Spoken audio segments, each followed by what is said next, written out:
Hello friends, কেমন আছো সবাই? আশা করছি সবাই ভালো আছো। তৃষান ম্যামি ডেলি ব্লগে সবাইকে স্বাগত জানিয়ে আজকে একটা নতুন ব্লগ শুরু করলাম। আজ যে ব্লগটা শুরু করছি সেটা আমার ইচ্ছে পূরণের গল্প তোমাদের সাথে শেয়ার করতে চলেছি। তো দেখো, আমি তো আজকে ভীষণ ভীষণ খুশি, কারণ আমার অনেক দিনের একটা ইচ্ছে আজকে পূরণ হতে চলেছে। তো কী ইচ্ছে ছিল সেটাই তোমাদেরকে জানাবো। জানতে হলে ভিডিওটা অবশ্যই দেখতে থাকো। আমার না অনেক দিন ধরে ইচ্ছা ছিল যে কিছু একটা করব। তো বিয়ের পর তো সেরকম কোনো কাজ নেই, বাড়িতে বসে বসে বোর হচ্ছিলাম। তো ভাবলাম কি করব। তো এই করে করে প্রায় 5টা বছর কাটিয়ে ফেলেছি। তারপর আমার একটি 2.5 বছরের ছেলেও আছে। তো ছেলে হয়ে গেল, ছেলে আস্তে আস্তে বড় হচ্ছে। কি করব, কিছু একটা করতে হবে এই ভেবে ভেবে, মানে বসে থাকলে ভালো লাগে না, এই ভেবে ভেবে কিছুদিন ধরে একটা সেলাই স্কুলে যাচ্ছি সেলাই শিখতে। তো বেশ ভালো লাগছে, নিজে কিছু করতে পারছি, নিজের ইচ্ছা মতো জিনিস বানাতে পারছি। তো এইভাবে খুব ভালো লাগছে। তার জন্য আমি ঠিক করলাম যে একটা মেশিন নেব।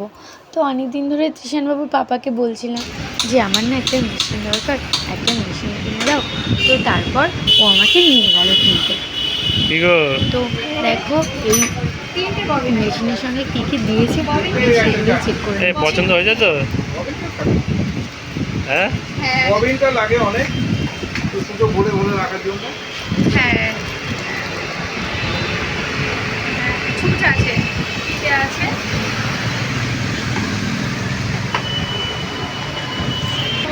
আপনার দোকানে কিনতে আসলাম। তো আপনাদের এই দোকানের অ্যাড্রেসটা কি? আর এখান দিয়ে শিয়ালদা থেকে আর হাওড়া থেকে আসতে গেলে আপনাদের এখানে কিভাবে আসতে হবে? শিয়ালদা থেকে আসলে আপনি জামবাজারের মোড়ে নামবেন, নেমে কিংবা কর্পোরেশন বিল্ডিং নামবেন, নেমে ওই একটু ডান দিকে একটু এসে রেলিং ধরনি পড়বে, লোকেশন আমার পাশে দোকান। এই কাকাদের দোকান অনেক পুরনো দোকান, আপনারা আসতে পারেন। সব ধরনের এখানে সেলাই মেশিন এখানে পাওয়া যায়। খুব ভালো লাগলো। আমাদের দোকান যখন হয়েছে 1900 প্রায় 40 বছরের দোকান, এবং সেখানে তখন এখানে কোনো সেলাই মেশিনের দোকান ছিল না। আর উষা আর সিঙ্গারের ডিলার আমি শুরু থেকে, যারা আমার বয়সটা হয়েছে, এই কোয়ালিটি আমরা মেনটেন করি। আমরা অরিজিনাল মাল আর ভালো বাছাই করা মাল আমরা বেশি। আর কাকাদের দোকানটা সার্টিফাইড দোকান আছে, আপনারা নিশ্চিন্ত মনে আসতে পারেন এখানে। আর অথরাইজ ডিলার আমরা, সিঙ্গার, উষা, একদম এবং ব্রাদার একদম।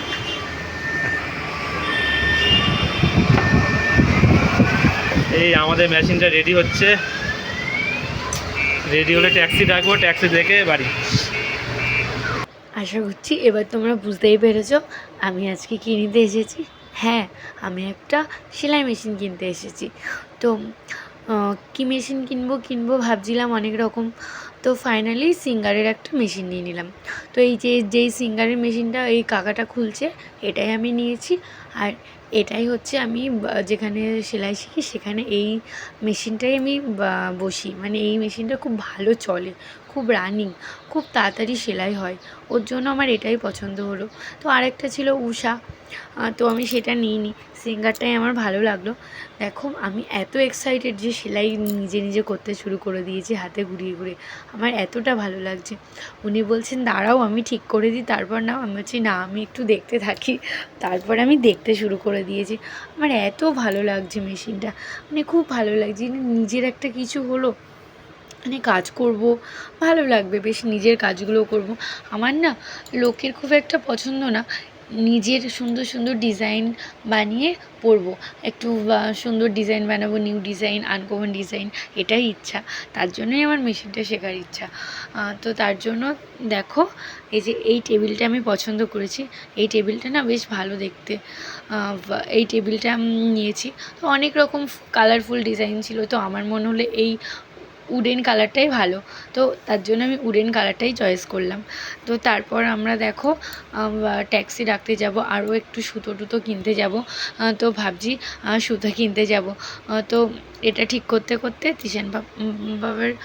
তিশানবাবুর পাপা আর কি বলছে, তিশান বাবা আর কি, তো বলছে যে চলো কিনে নিয়ে আসি। আমি বলছি দাঁড়াও আরেকটু দেখি কাকুটা কতদূর কী করছে, কারণ এগুলো আমার দেখতে হবে, কারণ আমি কিছু হলে তো আমার মেশিনটা নিজেই ঠিক করতে হবে, ওই কাকুটা তো আর বারবার আসবেন না, তার জন্য আমি আমার মেশিনটা নিজেই ঠিক করে নেব।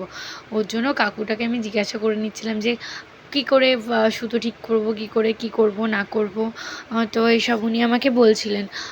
তো আমি বললাম কি ঠিক আছে কাকুটা ঠিক করতে থাক, তারপরে আমরা সুতো কিনতে যাব। তো তারপর দেখো আমরা সুতো কিনতে চলে এসেছি। দেখো এখান থেকে আমরা অনেক রকম সুতো নিচ্ছি। ফাইনালি আমি 40 কালারের 40 রকমের সুতো নিয়ে নিলাম। তো এই ছোটো ছোটো বাক্স 20টা করে বাক্স। তো এখানকার সুতোর দাম একটু কম, আমি বাইরে কিনি 5 টাকা করে আর এখানে 4.5 টাকা করে। তো সেটার জন্য নয়, আসলে একসঙ্গে একবারে সব সুতোগুলো নিয়ে নিলাম। তো তারপর দেখো এই যে মেশিনে বসে গেছি। মেশিনটার এত টাইট কি বলবো, কারণ হচ্ছে নতুন মেশিন, এখন আমাকে তেল দিয়ে ঠিক করতে হবে, খুব টাইট, পায়ে প্রচুর কষ্ট হচ্ছে। তো তারপরে দেখো এবার বাড়ি যাব, কি এক্সাইটেড আমি বাড়ি গিয়ে আমার ছেলে কি করবে না করবে দেখার জন্য, আর কোথায় রাখবো না রাখবো সবটাই তোমাদেরকে